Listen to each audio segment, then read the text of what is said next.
Sir ನಮಸ್ತೆ. ನಮಸ್ತೆ sir.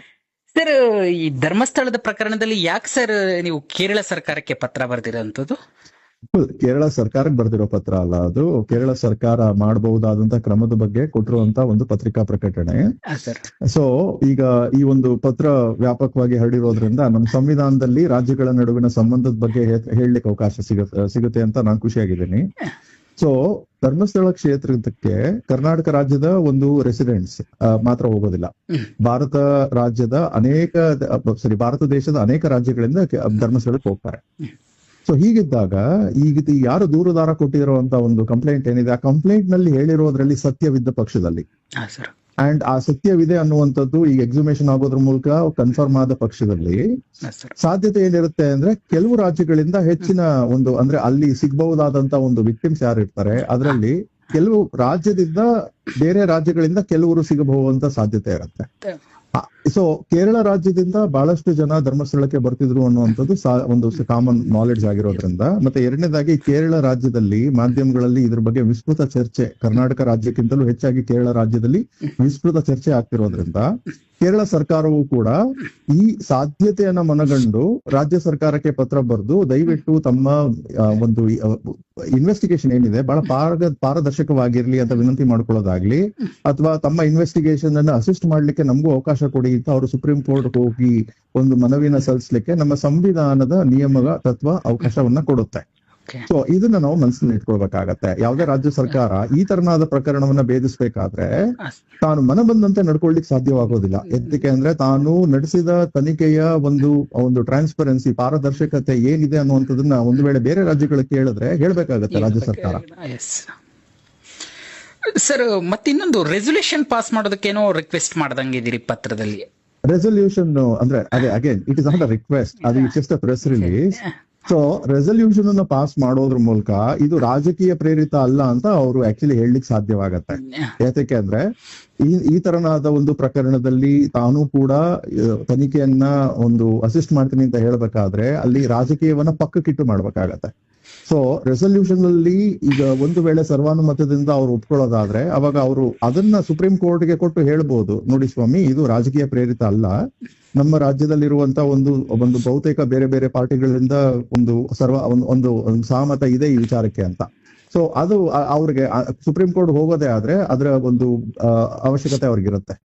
Sir, ಇಲ್ಲಿ ಸಹಜವಾಗಿ ಒಂದು ಪ್ರಶ್ನೆ ಮೂಡುತ್ತೆ. ಯಾಕಂತಂದ್ರೆ ಕೇರಳ ಸರ್ಕಾರ ಇದ್ರ ಬಗ್ಗೆ ಇನಿಷಿಯೇಟಿವ್ ತಗೊಳ್ಬೇಕು ಅಂತ ಹೇಳಿ ರಿಕ್ವೆಸ್ಟ್ ಮಾಡ್ತಾ ಇದ್ರೆ ಇದು ರಾಜ್ಯ ಸರ್ಕಾರ ಏನ್ ಮಾಡ್ತಾ ಇದೆ, ಅಥವಾ ರಾಜ್ಯ ಸರ್ಕಾರದ ಬಗ್ಗೆ ನಂಬಿಕೆ ಇಲ್ಲ ಅನ್ನೋ ಒಂದು ಪ್ರಶ್ನೆ ಉದ್ಭವ ಆಗುತ್ತೆ. ಇದ್ರ ಬಗ್ಗೆ ಹೇಳೋದಾದ್ರೆ ಸರ್, ರಾಜ್ಯ ಸರ್ಕಾರದ ಬಗ್ಗೆ ನಂಬಿಕೆ ಇದೆ ಅಂತಾನೆ ಭಾವಿಸೋಣ ಒಂದು ಕ್ಷಣ. ಸರ್, ಪಕ್ಕದ ರಾಜ್ಯದಲ್ಲಿ ಬಂದಿರಬಹುದಾದಂತ ಒಂದು ಯಾತ್ರಿಗಳಿಗೆ ಸಮಸ್ಯೆ ಆಗಿದ್ದ ಪಕ್ಷದಲ್ಲಿ ರಾಜ್ಯ ಸರ್ಕಾರ ಪಕ್ಕದ ರಾಜ್ಯಗಳಿಗೂ ಕೂಡ ಒಂದು ಆಕ್ಚುಲಿ ಮಾಹಿತಿಯನ್ನ ಕೊಡ್ಬೇಕಾಗತ್ತೆ ಪಕ್ಕದ ರಾಜ್ಯ ಕೇಳಿದ ಪಕ್ಷದಲ್ಲಿ. ಸೊ ರಾಜ್ಯ ಸರ್ಕಾರದ ಮೇಲೆ ನಂಬಿಕೆ ಅಥವಾ ಅಪನಂಬಿಕೆಗಿಂತಲೂ ಹೆಚ್ಚಾಗಿ ರಾಜ್ಯ ಸರ್ಕಾರ ಮಾಡುವಂತ ಒಂದು ಪ್ರಯತ್ನದಲ್ಲಿ ಪಾರದರ್ಶಕತೆ ಎಷ್ಟರ ಮಟ್ಟಿಗೆ ಇರಬೇಕು ಅಂದ್ರೆ ನೆರೆ ರಾಜ್ಯಗಳು ಒಂದ್ ವೇಳೆ ರಾಜ್ಯ ಸರ್ಕಾರಕ್ಕೆ ದಯವಿಟ್ಟು ಇದ್ರ ಬಗ್ಗೆ ಏನಾಗ್ತಿದೆ ಅಂತ ಮಾಹಿತಿಯನ್ನ ಕೊಡಿ ಅಂತ ಹೇಳಿದಾಗ ರಾಜ್ಯ ಸರ್ಕಾರ ಕೊಡುವಂತ ಪರಿಸ್ಥಿತಿಯಲ್ಲಿ ಇರ್ಬೇಕು. ಬಟ್ ಆದ್ರೆ ಸದ್ಯದ ಪರಿಸ್ಥಿತಿಯಲ್ಲಿ ರಾಜ್ಯ ಸರ್ಕಾರದ ಒಂದು ಕ್ರಮ ಆಬ್ವಿಯಸ್ಲಿ ಅವರು ಖಂಡಿತ ನಡೀತಿರುವಂತದನ್ನ ನೋಡ್ತಾರೆ ಅಂತ ಭಾವಿಸಿರ್ತೀನಿ.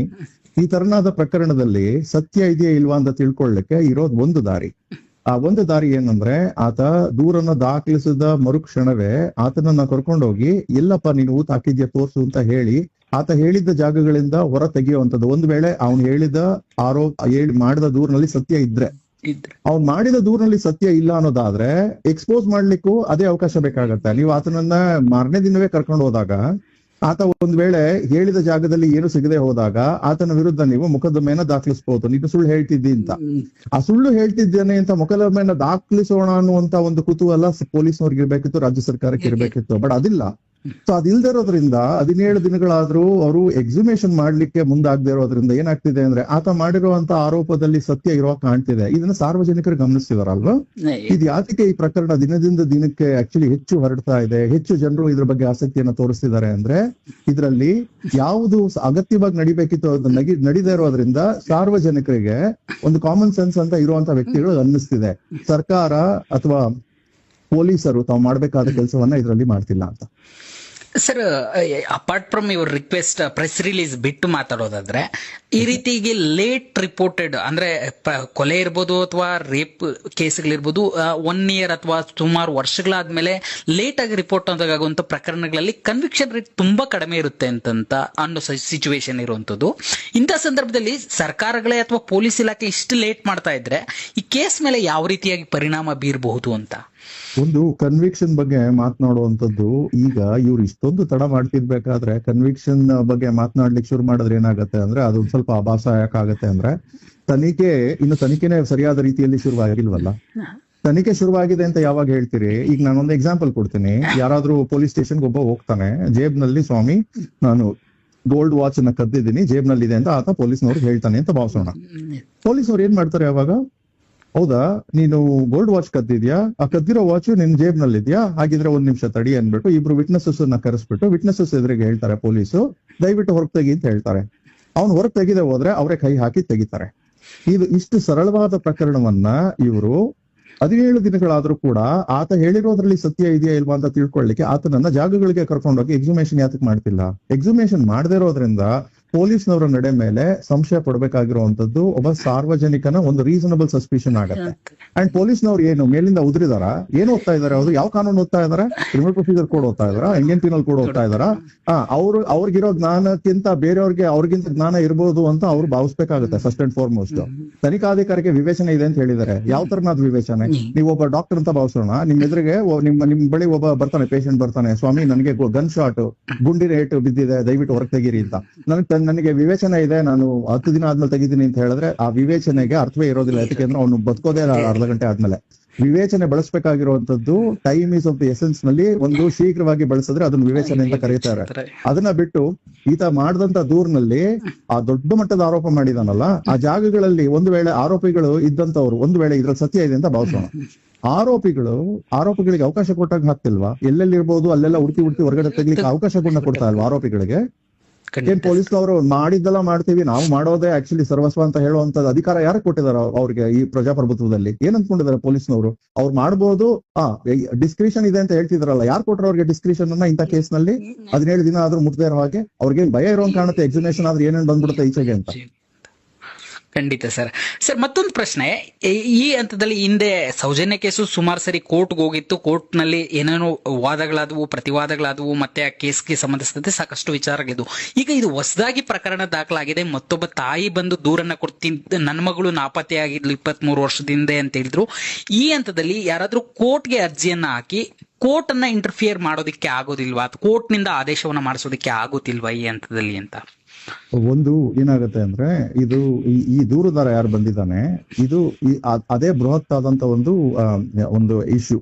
ಸೊ ನಾನು ಆ ಇಶ್ಯೂ ಬಿಟ್ಟು ಹೊರಗಡೆ ಅನನ್ಯ ಭಟ್ ಅವರ ಪ್ರಕರಣದ ಬಗ್ಗೆ ಆಗ್ಲಿ, ಸೌಜನ್ಯ ಪ್ರಕರಣ ಬಗ್ಗೆ ಆಗ್ಲಿ ಏನು ಹೇಳಲಿಕ್ಕೆ ಬಯಸೋದಿಲ್ಲ. ಅದಕ್ಕೆ ಅಂದ್ರೆ ಅಲ್ಲಿ ಆ ಒಂದು ಪ್ರಕರಣ ಹೆಚ್ಚು ಕಡಿಮೆ ಮುಗಿದು ಹೋಗಿದೆ, ಇನ್ನೊಂದು ಪ್ರಕರಣ ಶುರು ಆಗಿಲ್ಲ.